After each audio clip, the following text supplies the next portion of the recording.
Magnus Carlsen is one of the highest-ranked chess players of all time. Just his reputation is enough to pour cold water on any opponent's feet whenever they are scheduled to face him. However, his reputation will not win him a game if he is not present at all. His end was near as he was nowhere to be seen at the World Lightning Chess Championship in Almaty against Vladislav Vladimirovich Kovalev. However, Kovalev showed great sportsmanship since he did not want to start the clock until his rival arrived. Although Kovalev wanted to wait for Magnus Carlsen to show up, the arbiter decided to start the game anyway, and Kovalev opened by playing e4. And so the game was on without an opponent. After 2 minutes and 30 seconds, Carlsen finally arrived and took his seat.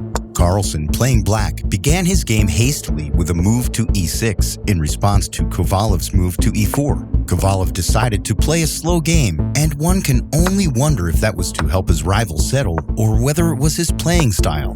Kovalev moves his pawn to c4, Carlsen moves his knight to f6, and then Kovalev takes a whopping 48 seconds to make his next move, resulting in Carlsen wandering around and fidgeting with his taken pawn.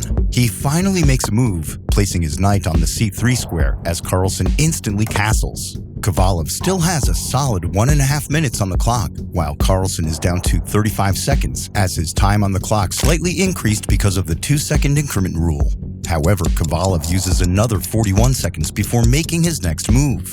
He captures a pawn on d5. Carlsen moves his rook to e8 and checks Kovalev.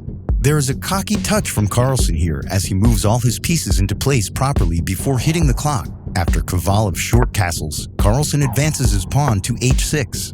Kovalev moves his queen to b4, and Carlsen makes a smart move by playing his queen to b6. They both lose a piece as Kovalev captures Carlsen's knight on d5, and Carlsen recaptures with his knight.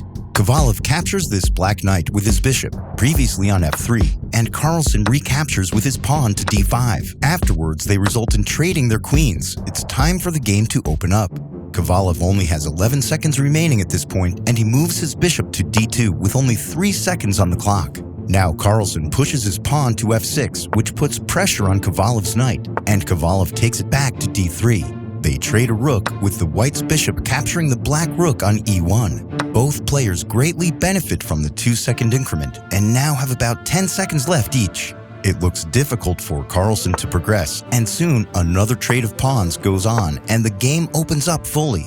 This is where one of both players has to show tactical superiority to win this game. Carlsen gets his rook to a1, white counters with his rook to d1, black's rook back to a2, and white's rook to d2. Carlsen then starts to advance his b7 pawn. Kovalev uses his king to protect the rook on d2, and Carlsen brings his bishop to b5, which checks the king.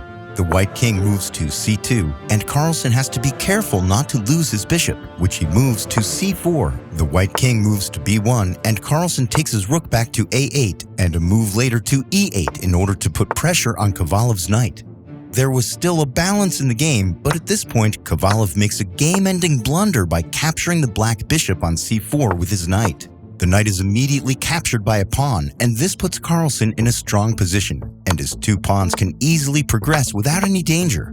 Kovalev just exposed a whole side of his defense. Carlsen soon checks the king with a pawn at b3, and they both lose a pawn. But Carlsen is fine with this as he has the upper hand to advance. He takes one more white pawn, and he takes full control of the game, leading in every ramification. The final moves are pretty straightforward as Kovalev tries to undo the error that he had made, but Carlsen is too experienced and good to allow such to go unpunished. He advances his two pawns, making a couple of other moves which make it clear that the game is over.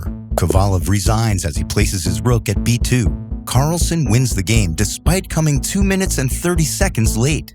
After the game, he said that he was held up in traffic due to an accident on the road, coming in from a stressful situation to beat a grandmaster with just 30 seconds on the clock.